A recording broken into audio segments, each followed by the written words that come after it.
খুলে একটা জিনিস ঢুকিয়ে দেওয়া হলো। এটা একটা সার্জিক্যাল প্রসেস এবং যেটা সময় সাপেক্ষ একটা ব্যাপার। কাজেই যদি মনে করেন যে ওই সার্জারির পেন এবং সার্জারির ডাউন টাইম আপনি চান না অত টাকা খরচা করতে অ্যাট এ টাইম, আপনার কাছে একটাই অপশন আছে, সেটা হচ্ছে এই হাইলুরোনিক অ্যাসিড জেল। এছাড়াও যে থার্ড অপশনটা আছে আমি লিখে দিচ্ছি, আমি বলবো না যে একমাত্র একটা অপশন। শর্ট টার্মের জন্য স্টেরয়েড আমি রেকমেন্ড করবো না, কেন ডায়াবেটিস যদি থাকে, যেটা অনেক লোকেরই আছে, স্টেরয়েড দিলে একটা ডায়াবেটিসটা বেড়ে যায়।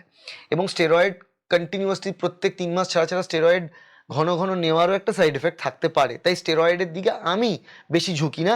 হ্যাঁ, অ্যাকিউট ইঞ্জুরির ক্ষেত্রে স্টেরয়েড খুব কাজে আসে, কোমরের যন্ত্রণার ক্ষেত্রে খুব কাজে আসে, সেটা নিয়ে আলাদা ভিডিও আছে, সেটা দেখবেন। কিন্তু হাঁটুর যন্ত্রণার ক্ষেত্রে আমি স্টেরয়েড রেকমেন্ড করি না, আমি হাইলুরোনিক অ্যাসিডকেই রেকমেন্ড করি।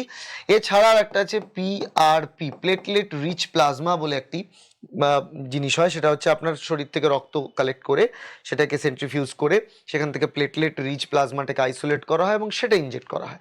কিন্তু এটা ভারতবর্ষে এই মুহূর্তে খুব কম জায়গাতে করা হচ্ছে এবং এটার যে ইম্প্যাক্ট, এটা 1.5 থেকে 2 বছর অবধি থাকে, কিন্তু এটার খরচাটা বেশি। আপনার নি ইঞ্জেকশনের থেকে খরচা বেশি এবং প্রথমে ব্লাড নেওয়া হবে, ওটাকে আইসোলেট করা হবে, সেখান থেকে আবার একদিন ডাকা হবে আপনাকে, দেন ইনজেক্ট করা হবে।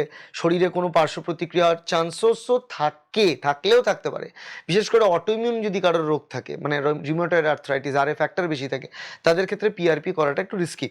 তো সেই জন্য সেফেস্ট 3টের মধ্যে এবং ঠিকঠাক টাইমলাইন 1 থেকে 1.5 বছর hyaluronic acid gel, 3 dose gel, যেটা আমরা করি। আচ্ছা, এই যে খরচাটা দেখলেন 21,000 বললাম, এটা কিন্তু কমে যাবে যদি আপনি 4,000 টাকার জেল নেন, তাহলে 3 4 12 প্লাস 3 15,000 টাকা, মানে দুটো হাঁটুর জন্য 30,000 টাকা হয়ে যাবে। তাহলে 15,000 টাকা থেকে শুরু করে 21,000 টাকা অবধি এক একটা হাঁটুর ক্ষেত্রে আপনি খরচা করতে পারেন। 8,000 টাকার জেলও আছে, কিন্তু আমি বলবো 6,000 টাকার জেল যথেষ্ট ভালো, সেটা দিয়েই ট্রিটমেন্ট করুন, ভালো কাজ হয়। তো 15,000 টাকা থেকে 21,000 টাকা থেরাপি নিয়ে এক একটা হাঁটুর ক্ষেত্রে আপনার খরচা পড়বে। আর যদি দুটো হাঁটু আপনি একসাথে করেন, তাহলে থেরাপিটা আমরা অ্যাট এ টাইম একই সাথে করে দিই, তাতে খরচাটা কম আসবে। মানে সেক্ষেত্রে যদি 4,000 টাকার জেল আপনি ইউজ করেন, তাহলে 12,000 টাকা ইন্টু 2, দুটো হাঁটুর জন্য 24,000 টাকা প্লাস 3,000 টাকার থেরাপি, মানে আপনার এখানে হয়ে গেল টোটাল 27,000 টাকা দুটো হাঁটুর ক্ষেত্রে। আর যদি আপনি 6,000 টাকার জেল ইউজ করেন, তাহলে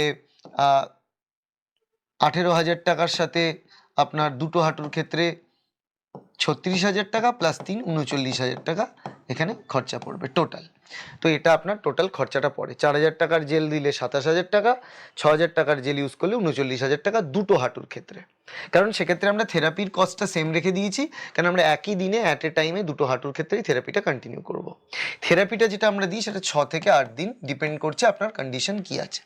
আচ্ছা, এখানে আরও একটি ব্যাপার আছে যে আপনার শরীরের ওজন কতটা, তার উপর ডিপেন্ড করে কতগুলো ডোজ হবে। আমরা আপনাকে দুটো ডোজও দিতে পারি, 3টে ডোজও দিতে পারি। যদি দুটো ডোজে হয়ে যায় আমরা দুটো ডোজ দেবো, 3টে ডোজ লাগলে 3টে, কিন্তু 3টে ডোজ ইজ স্ট্যান্ডার্ড, ঠিক আছে? একটা ডোজে হয় না, 3টে ডোজ স্ট্যান্ডার্ড। সিঙ্গেল ডোজের ইঞ্জেকশন পাওয়া যায় 18,000, 20,000, 22,000, 26,000 টাকার। আমি প্রেফার করি না, কারণ at a time 6 ml injection ওখানটা দিলে প্রচণ্ড চাপ থাকে। আমরা 2 ml 2 ml 2 ml এক এক সপ্তাহের গ্যাপ দিয়ে দিয়ে ওই জায়গাটায় দেওয়াটা পছন্দ করি এবং প্রেফার করি।